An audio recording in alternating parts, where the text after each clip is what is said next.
Summer of 23 is heating up, and so is McLaren. Lando Norris and Oscar Piastri are the youngest, hottest duo on the grid right now. They're shaking up the order.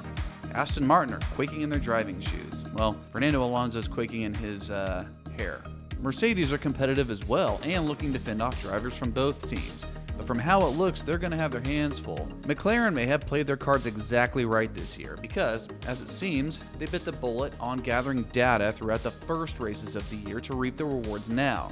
Not saying they weren't trying to be competitive at the beginning of the year, they were, but they knew right off the bat their car sucked, and it sucked. So to Zak Brown's credit, they took it on the chin and gathered data, figured out why, came up with a solution, and implemented it with their latest upgrade package.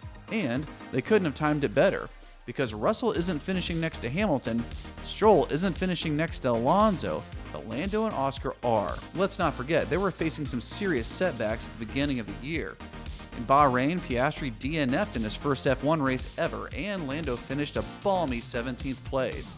Talk about suck for a team that expects to finish in the top 10. The next race in Saudi Arabia saw Piastri finishing ahead of Lando with 15th to his 17th.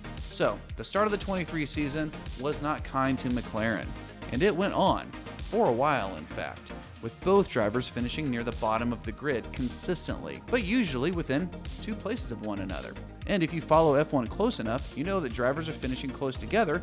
It means that both are able to extract similar results from similar cars. It's the true speed capacity of the car, something Daniel Ricciardo could not do. And if you want to extract the most out of this channel, drop me a like and subscribe.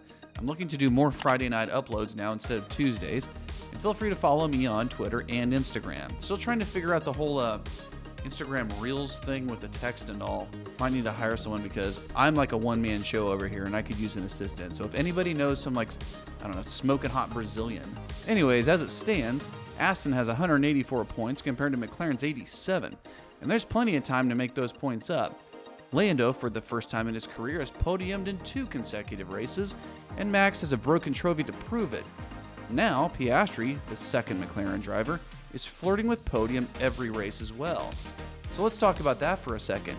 Oscar Piastri is a freaking rookie, and so far has experienced everything from DNFs and bottom of the grid, all the way to almost leading a race with running second in Hungary. Just couldn't quite pull off that podium. But he's come close, even finishing 4th at Silverstone. That makes 2 Aussies on the grid that are crushing it. And Lando Norris, the de facto poster boy in Papaya, is chomping at the bit for a race win. One engineering mistake by Red Bull and he just might get it. The McLaren is designed for him and his driving style. Lando's braking, Lando's acceleration, Lando's car control, that is the McLaren. Just so happens, it also fits Piastri like a glove. They're a power duo and they're on the charge. The Aston McLaren-Mercedes battle is on.